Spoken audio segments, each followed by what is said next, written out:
Hello guys, welcome back to my channel study media.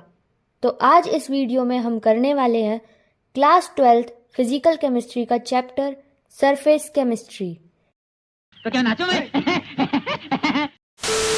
तो सबसे पहले सरफेस केमिस्ट्री की डेफिनेशन देखते हैं। The branch of chemistry which deals with the study of properties and surface phenomenon of chemistry of any solid is called surface chemistry. In this we study about adsorption, catalyst and colloidal states. Adsorption process होती है वो adsorbate और adsorbent की वजह से होती है. Adsorbate, the substance which deposited on the surface of solid or adsorbent is known as adsorbate. Example, liquid या फिर gas. तो बात कर लेते हैं adsorbent की. The substance on which another substance or adsorbate are deposited is known as adsorbent. Example ले लेते हैं animal charcoal या फिर silica gel. Adsorption, the phenomenon in which the adsorbate is deposited over the surface of adsorbent is called adsorption. Example, adsorption of gases over the surface of animal charcoal या फिर deposition of colour over the clothes. तो example के लिए हम ले लेते हैं, ये है जिग्नेश। मानो ये 3 हफ्ते से नहाया नहीं है और इसकी शक्ल ऐसी हो जाएगी।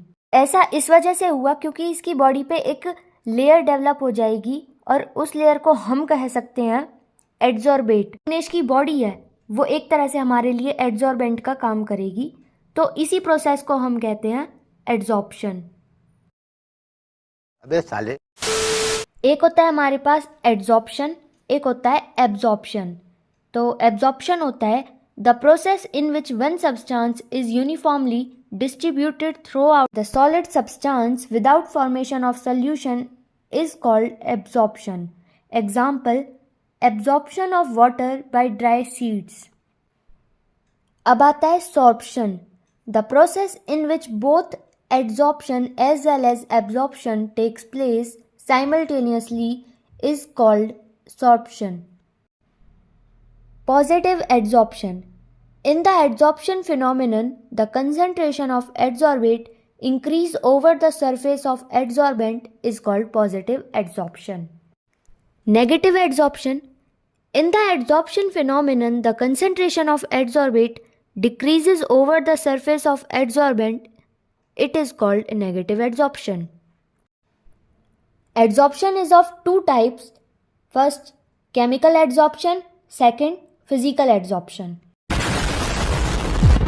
तो फिजिकल एड्सॉर्प्शन और केमिकल एड्सॉर्प्शन में डिफरेंस देख लेते हैं। पहला आता है, in physical adsorption the adsorbate particles bind और held by the weak forces. Example, van der Waals forces. और in chemical adsorption, the adsorbate particle held or bound by the strong forces like hydrogen bonding, covalent bonding, etc. The physical adsorption is multi-layered, whereas the chemical adsorption is unilayered. Physical adsorption is reversible and chemical adsorption is irreversible. Physical adsorption is non-specific in nature, whereas the chemical adsorption is specific in nature. In physical adsorption, the heat of adsorption is low, that is 20 to 40 kilojoule per mole. And in chemical adsorption, the heat of adsorption is high, that is 200 to 400 kilojoule per mole. Physical adsorption and chemical adsorption both are directly proportional to pressure. In physical adsorption, there is no change in the molecular state of reactant molecules. And in chemical adsorption, the molecular state of reactant molecules changes. Physical adsorption is directly proportional to the temperature, and chemical adsorption is firstly directly proportional to the temperature, and then after saturation point, it becomes inversely proportional to the temperature. समझ रहे हो? समझ रहे हो ना? नहीं। Heat of adsorption. In adsorption phenomenon, the amount of heat evolved when one molecule of a substance, that is adsorbate, absorbed over the surface of adsorbent is called heat of adsorption. The heat of adsorption is exothermic in nature because the bond formation takes place between free valency of the adsorbent and adsorbent molecule. अब आते हैं factors affecting adsorption. जो factor adsorption को affect करते हैं वो होते हैं nature of adsorbate, nature of adsorbent, surface area of adsorbent, temperature, pressure. अरे कहना क्या चाहते हो? Nature of adsorbate: those gases which are easily undergo liquefaction such as SO2, CO2 and NH3 etc. are adsorbed in more amounts, while those gases which do not liquefy easily such as O2, N2, H2 etc. are adsorbed in fewer amounts. Nature of adsorbent: those substances which are soft and porous in nature have high adsorption. This is due to more surface area, while those substances which are hard and non-porous in nature have less adsorption. This is due to less surface area. यानी कि जब adsorbate ज़्यादा से ज़्यादा adsorbent को cover करेगा तो ज़्यादा सरफेस एरिया होगा, और जब ज़्यादा सरफेस एरिया होगा तो हाई एड्जॉर्प्शन होगा। Surface area of adsorbent: those substances which have more surface area show more amount of adsorption और rate of adsorption। यानी कि जो हमारा rate of adsorption होगा वो डायरेक्टली प्रोपोर्शनल होगा फ्री वैलेंसी के, और वो डायरेक्टली प्रोपोर्शनल होगा अनसैचुरेटेड वैलेंसी के और एक्टिवेट सेंटर्स के। Due to more surface area a large number of free valency or active centers present, therefore more number of bonds are formed and hence rate of adsorption is high. Temperature: adsorption phenomenon is an exothermic process, that is heat is released. Therefore, according to Le Chatelier law, at constant pressure on increasing temperature adsorption reduces or decreases. Temperature के case में physical adsorption और chemical adsorption के बीच में जो हमारा graph होता है वो अलग अलग होता है। Pressure: at constant temperature the adsorption increases on increasing pressure, that is adsorption is directly proportional to pressure, but after gaining saturated point the adsorption becomes constant as shown in the graph. अब आता है हमारे पास Freundlich isotherm. यह हमें relation बताता है between the adsorption और pressure. तो एट लो प्रेशर x/m जो कंसंट्रेशन होती है वो डायरेक्टली प्रोपोर्शनल होती है p के, और at high pressure x/m directly proportional to p0। और मीडियम टेम्परेचर पे हम देखते हैं x/m डायरेक्टली प्रोपोर्शनल होती है p की पावर 1/n के। अब यहाँ पे ये प्रोपोर्शनल होती है, प्रोपोर्शनलिटी का साइन हटेगा तो यहाँ पे एक कांस्टेंट आएगा k, और अगर हम दोनों साइड log से मल्टीप्लाई कर दें तो आ जाता है हमारा log x/m is equal to 1/n log p plus log k। और यही हमारी स्ट्रेट लाइन की इक्वेशन होती है, जैसे y is equal to mx plus c। और ये हमें फिर ग्राफ बता रखा है, इसमें इंटरसेप्ट log k होता है और ये ग्राफ है log x/m और log p के बीच का, और इसका स्लोप होता है 1/n। चीटिंग करता है तू। अब पढ़ते हैं हम कॉलोइडल स्टेट के बारे में। इसमें जो कंपाउंड की क्लासिफिकेशन है वो दो तरह से की गई है। पहली है क्रिस्टलॉइड्स एंड दूसरी है कॉलोइड्स। तो पहले हम पढ़ते हैं क्रिस्टलॉइड्स के बारे में। दो substance whose aqueous solution passes through parchment paper or animal membrane are called crystalloid substance। इसका एग्जाम्पल हो सकता है acid, base, salt, sugar, urea etcetera. Colloids: those substances whose aqueous solution do not pass through parchment paper और animal membrane are called colloidal substance. इसका example है starch, gum, gelatin etcetera. अब जो सॉल्यूशन होते हैं वो 3 तरह के होते हैं। एक होता है रियल सॉल्यूशन, कोलॉइडल सॉल्यूशन और सस्पेंशन सॉल्यूशन। अब रियल सॉल्यूशन, कोलॉइडल सॉल्यूशन और सस्पेंशन सॉल्यूशन के बारे में थोड़ा डिटेल में पढ़ते हैं, या फिर इस तरीके से पढ़ लेते हैं कि अगर इसमें कभी डिफ्रेंशिएशन आ जाए तो हम उसे आसानी से कर सकते हैं। तो पहले आता है साइज ऑफ पार्टिकल, या फिर उसे कह सकते हैं रेडियस ऑफ पार्टिकल। तो रियल सॉल्यूशन का साइज होता है ग्रेटर देन 1 नैनोमीटर, या फिर हम कह सकते हैं 10 Armstrong. Colloidal state 1 to 1000 nanometre. Suspension solution ये लेस देन होता है 200 नैनोमीटर से। दूसरा आता है Tyndall effect. Real solution Tyndall effect show नहीं करता, कोलॉइडल सॉल्यूशन शो करता है, और वहीं suspension solution Tyndall effect show नहीं करता। थर्ड आता है विजिबिलिटी।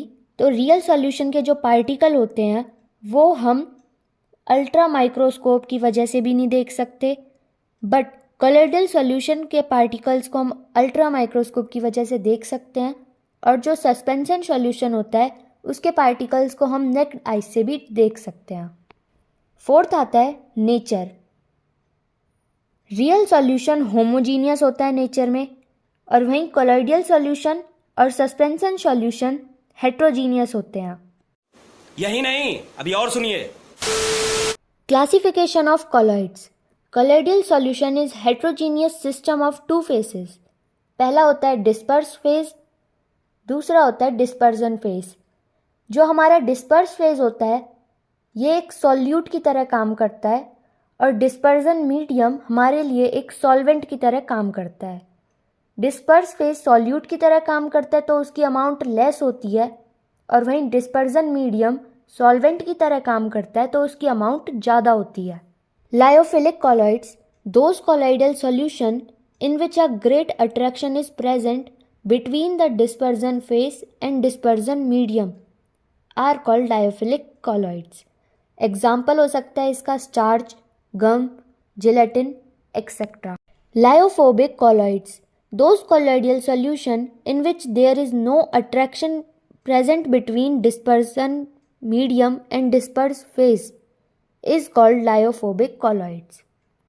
इसका एग्जाम्पल हो सकता है मेटल हाइड्रोक्साइड जैसे कि FeOH3, CrOH3, या फिर metal sulphide AS2S3, SB2S3, SnS2. Classification of colloids on the basic of their size of particle.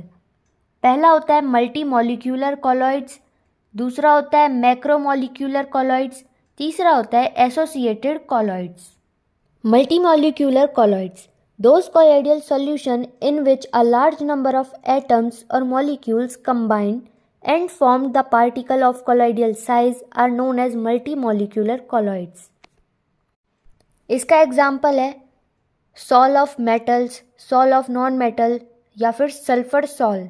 मैक्रोमोलिक्यूलर colloids, those colloidal solution in which the particles of substance are already equal to the size of colloidal particle are known as macromolecular colloids. इसका example है gum, gelatin, starch etcetera. Associated colloids, in the concentrated solution of a soap or detergents, their particles are associated or convert into the size of colloidal particles are called micelles or associated colloids. Associated colloids का example है sol of soap, sol of detergent. बस रुलाएगा क्या? अब इस chapter में हम कुछ इम्पॉर्टेंट टेबल्स देख लेते हैं। पहली है हमारे पास different type of colloidal system, dispersion phase, dispersion medium और इनके स्पेशल नेम, एग्जाम्पल के बारे में हम पढ़ते हैं। अब आता है difference between ideal solution and colloidal solution. पहले हमने इनके बारे में थोड़ा डिटेल में पढ़ा था, हम यहाँ पे वो पॉइंट्स भी लिख सकते हैं, और ये कुछ थोड़े से एक्स्ट्रा पॉइंट हैं वो भी लिख सकते हैं। अब आती है table difference between lyophilic and lyophobic colloids। क्या बात कर रहे हैं? अब आती है हमारे पास preparation of lyophilic and lyophobic colloids. तो पहले देखते हैं preparation of lyophilic colloids. These colloids are prepared by simple or slightly heating of dispersed phase with dispersion medium. इसका एग्जाम्पल है starch, gum, gelatin etcetera. Preparation of lyophobic colloids ये हमारे लिए important होती है। तो ये देखते हैं ये कैसे किस किस मेथड से होती है। पहला आता है इसमें बाय मैकेनिकल मेथड, दूसरा ब्रेडिकार्क मेथड, तीसरा पेप्टाइजेशन, फोर्थ आता है oxidation method, reduction, hydrolysis method और लास्ट आता है सॉल्वेंट एक्सचेंज मेथड। अच्छा, हमको सिखा रिया है। अच्छा, तो सबसे पहला मेथड आता है हमारे पास mechanical method.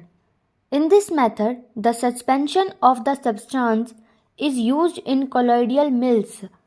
With the help of these mills bigger particles can be divided into the smaller particles of the same size of the colloidal particles.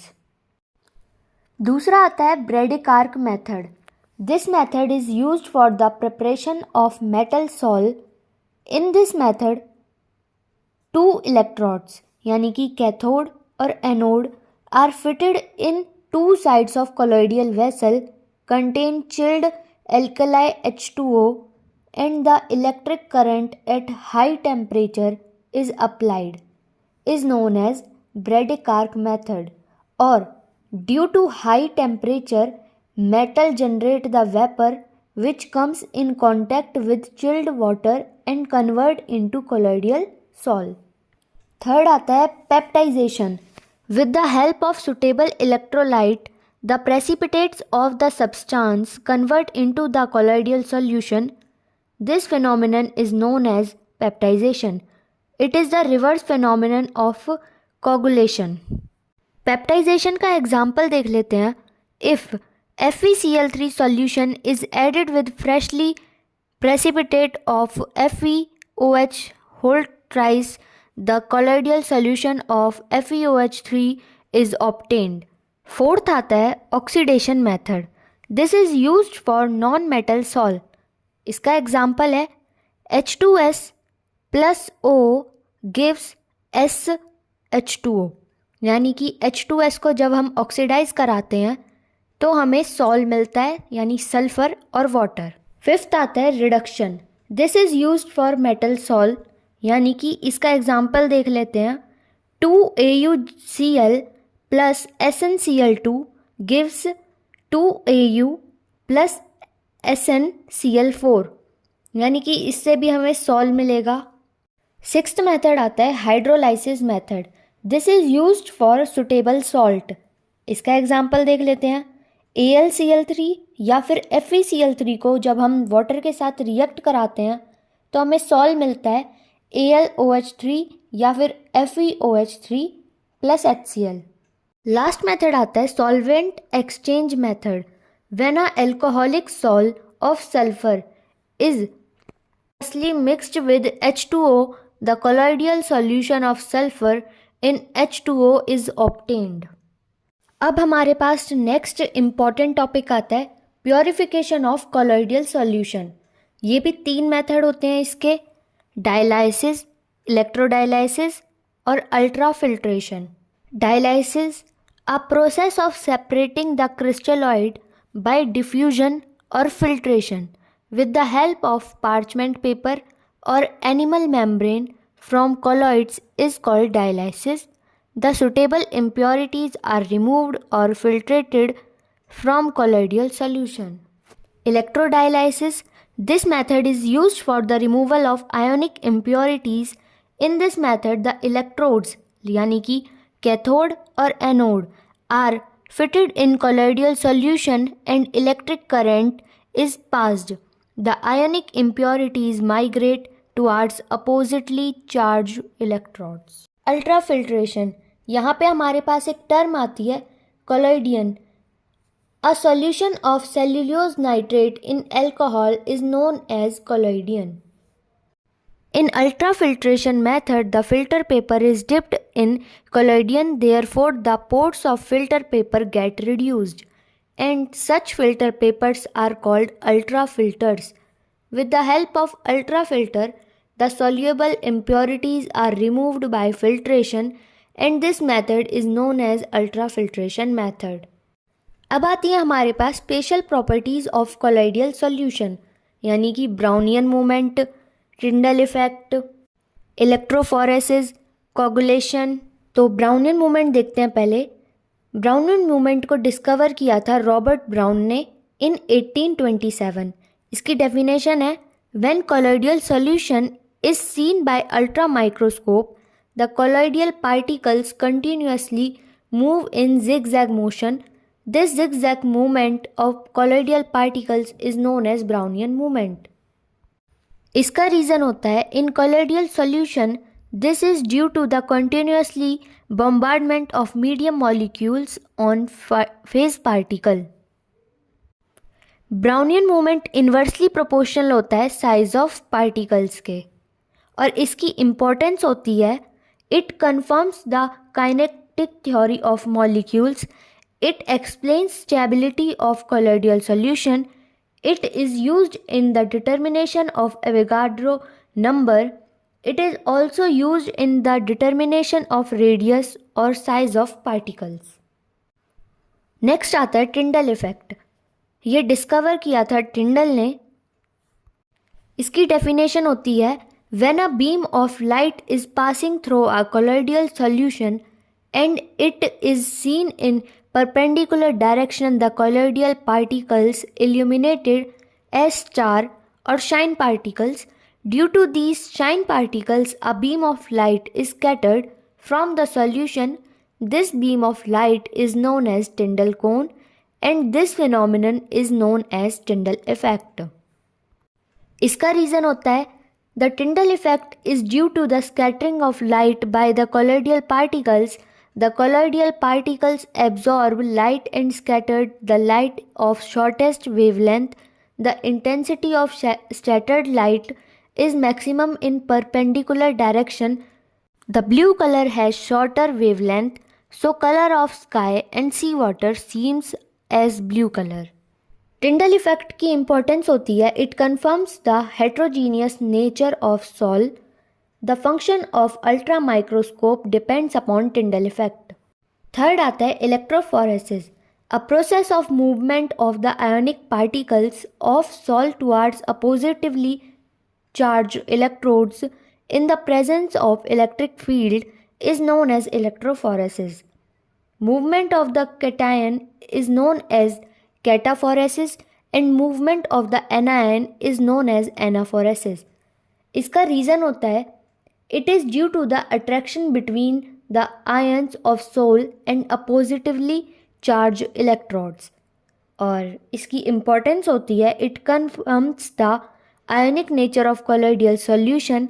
The nature of ions of colloidal solution also decide the direction of migration.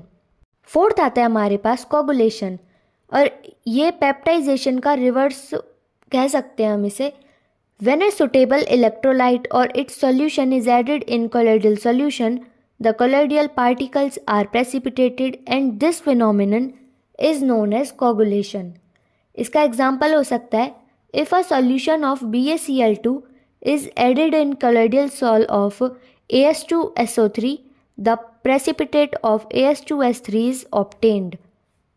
इसका reason होता है it is due to the neutralization of oppositively charged ions of electrolyte and sol particle. They generate a precipitate due to association. और इसकी importance होती है the colloidal solution is coagulated by electrolyte or its sol. In coagulation, the oppositively charged ions of sol and electrolyte are affected. The coagulation strength of different electrolytes are depend upon the following points. Valency, nature of sol. तो valency देखते हैं. Valency को हम charge of the effective ion भी कह सकते हैं. It is directly proportional to coagulation strength. इसका एग्जाम्पल हो सकता है जैसे डिक्रीजिंग ऑर्डर ले सकते हैं या फिर इंक्रीजिंग ऑर्डर ले सकते हैं आयंस का ये. और नेचर ऑफ सॉल होता है lyophobic sol are easily coagulated while lyophilic sol are hardly coagulated. If opposite to sol are mixed they also generate the coagulation. इसका एग्जाम्पल हो सकता है when soul of FeOH3 positive soul mixed with the soul AS2S3 both soul generated precipitate. अब यहाँ पे हमारे पास positive soul और नेगेटिव सोल में डिफ्रेंशिएट भी आता है, तो हम इसको इस तरह से क्लासीफाई कर सकते हैं. चुप, बिल्कुल चुप. अब आता है हमारे पास हार्डी-शुल्ज़ rule. The coagulation strength of any ion is increased on increasing its valency on charge. इसी को हम कहते हैं हार्डी-शुल्ज़ रूल. इसका एग्जाम्पल हो सकता है coagulation strength of positive ions या फिर coagulation strength of negative ions. बात है हमारे पास flocculation value. The concentration of any electrolyte or substance in millimole per liter which is required to coagulate of any sol is known as flocculation value of that substance. Emulsion, a mixture of two immiscible liquids is known as emulsion, that is hair, face and medium both are liquid. Example ले लेते हैं a mixture of oil plus water, a mixture of CHCl3 plus H2O. और यहाँ पे हमारे पास a mixture of alcohol and water pure sol का काम करता है. इलेक्ट्रोऑस्मोसिस.